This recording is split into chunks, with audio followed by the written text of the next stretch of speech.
Matano ambayo unatakiwa kuyafahamu kuhusiana na kompyuta yako kama designer au content creator. Naitwa Joel Kadaga, creative designer. Ikiwa ni mara yako ya kwanza kabisa kutembelea channel hii, usahau kusubscribe na kubonyeza alama ya kengele ili kila ninapo upload video uwe unapewa taarifa na kuja kujifunza masuala yote yanayohusiana na creative design, filmmaking pamoja na masuala ya teknolojia.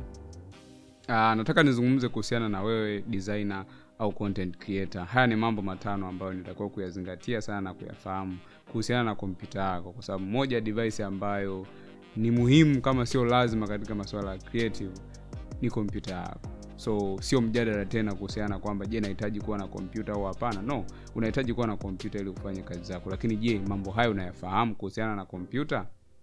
So wacha tuzungumze kuhusiana na swala hilo. Jambo la kwanza kabisa ambalo unatakiwa kulifahamu kuhusiana na kompyuta ni specification za kompyuta yako. Kuna mtu mwingine unaweza kumuuliza, anakuambia bwana, kompyuta program imecrash au kuna 1 2 3 naona hakiweki. Kwa mfano nimejaribu kuinstall element 3D, naona haionekani mimi kwenye utility au kwenye features zile. Unamuuliza kompyuta yako ina specification gani? Hafahamu. Kwa hiyo moja ya kitu ambacho ni muhimu unachotakiwa kukielewa kwenye kompyuta yako ni kuhusiana na specification za ile kompyuta ambayo unaitumia. Ina RAM ngapi, processor yake ikoje, unatumia SSD au hard disk na features zingine kama hizo. Nimeshazungumza kuhusiana na sifa au specification za kompyuta kwa ajili ya masuala ya creative na content. Tazama hapo kwenye mkono wako wa kulia, utaona video na utaweza kujifunza zaidi kwa upana zaidi. So kitu cha kwanza ni kuangalia specification za kompyuta. Ukishafahamu basi unakuwa unaelewa ni kompyuta gani unayoitumia na unayoifanyia kazi. Jambo la pili ni swala la kufahamu normal na abnormal ya kompyuta yako. Of course lazima uijue kompyuta yako katika hali zote, in case ikitokea changamoto yoyote unakuwa unaelewa kwamba kompyuta yangu hili swala huwa linatokea. Badala ya kukurupuka na kwenda kwa fundi au kumpelekea fundi ambaye anaweza kaharibu au kuongeza tatizo, unaweza kujua kwamba kompyuta yangu mimi huwa inatumia sekunde 40 kuwaka. So ikitokea imechelewa mara 2 mara 3 unajua kwamba hii ni swala la kawaida. Kompyuta yangu mimi kuna wakati huwa nikibonyeza button ya kustart haiwaki. Ni kesi ambazo nitakuzijue behavior ya kompyuta yako namna inavyofanya kazi, ili wakati mwingine usipate changamoto ya kutumia pesa nyingi kujaribu kufigure out au kutengeneza kitu ambacho hakijaharibika au kitu ambacho ni normal kwenye kompyuta yako. Nisema tu ulikuwa ufahamu. Inaweza kukuta waya wa HDMI au connect vizuri kwenda kwenye CPU yako. So kuna wakati signals zinakaa unaona screen haionyeshi. So kama ufahamu hicho kitu, unaweza kaenda kwa fundi kumwambia bwana, hii kompyuta yangu haionyeshi, na ukapigwa hela wakati ilikuwa ni kitu cha kawaida ambacho nitakuwa ukifahamu wewe mwenyewe. Hicho ni kitu cha pili na ambacho ni muhimu sana kuhusiana na kompyuta yako. Swala la tatu na ambalo ni muhimu sana kuhusiana na kompyuta yako ni kuhusiana na Windows au operating system. So basically mara nyingi sana watu wanaotumia Windows ndio mara nyingi wanabadilisha Windows tofauti na wale wanaotumia OS za Mac. Kwa hiyo ni vizuri kuweza kufahamu ni Windows gani ambayo inafaa kuingia kwenye kompyuta yako na ambayo itasupport program ambazo zina run kwenye PC yako au kwa ajili ya kuweza kufanya kazi, na uweze kufahamu namna gani ya kuweza kufanya installation ya hiyo Windows. So ni kitu ambacho kita save time sana na kitakusaidia wewe kuweza kuongeza ufanisi zaidi kwenye kile ambacho unakifanya, kwa sababu ukiwa unafahamu wewe mwenyewe namna ya kuinstall au kuweka window, utakuwa unafanya kwa usahihi zaidi, kwa maana unajua partition zako ulivyozifanya, unajua data zako za muhimu zimekaa wapi, kuliko kumpa mtu ambaye anaweza kukuharibia vitu vyako au akatumia muda mrefu zaidi kutengeneza na kupunguza productivity yako ambayo ilikuwa tu ufanye mwenyewe kwa muda mfupi na uweze kuendelea na majukumu yako. So ni muhimu sana ujifunze hii skills. Yaani wakati unajifunza vitu vingine vyote vinavyohusiana na creative, basi jifunze hata namna ya kupiga window kwa usahihi ili uwe unafanya kazi zako kwa urahisi zaidi.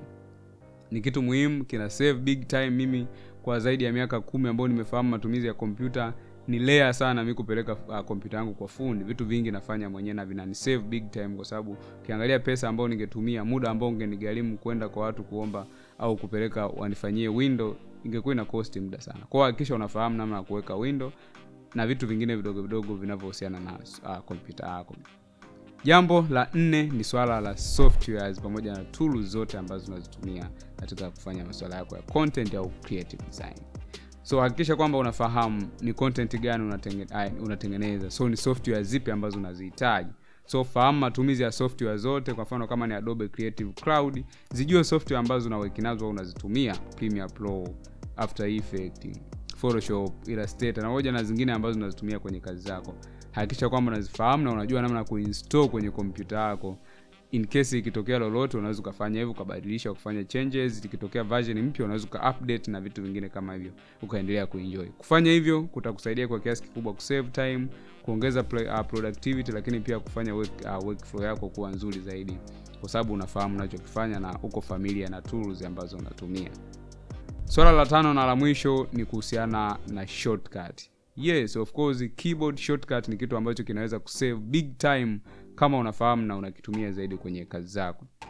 Time ndo kila kitu kwenye masuala ya design. Kadri unavyoinvest muda mfupi kufanya project fulani, ndivyo ambavyo una uwezo wa kuexecute project nyingi zaidi kuliko mtu mwingine. Kwa hiyo kadri unavyoinvest kwenye kufahamu shortcut, itakurahisishia zaidi kusave time na kutumia muda mfupi zaidi kwenye kufanya project fulani, na ili uweze kufanya mambo mengine kuliko ungekuwa hautumii hizo shortcut ambazo zitakufanya wewe utumie mlolongo mrefu zaidi kwenye kufanya kitu kile kile.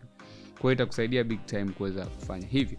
So hayo ni mambo matano ambayo unatakiwa kuyafahamu kuhusiana na kompyuta. Hakikisha umeyafuatilia na umeyajua vizuri. Specification, fahamu kompyuta yako kama iko normal au iko normal. Fahamu kuhusiana na operating system ya kompyuta yako, jua kuhusiana na software unazotumia, lakini pia fahamu kuhusiana na keyboard shortcut. Niliona leo tuweze kushare kuhusiana na swala hilo, na naamini kwa kiasi kikubwa mweza kujifunza. Je, kuna swala lolote ambalo unatamani ushare katika sehemu ya comment, labda lingeweza kusaidia zaidi mtu anayetengeneza content au creative designer?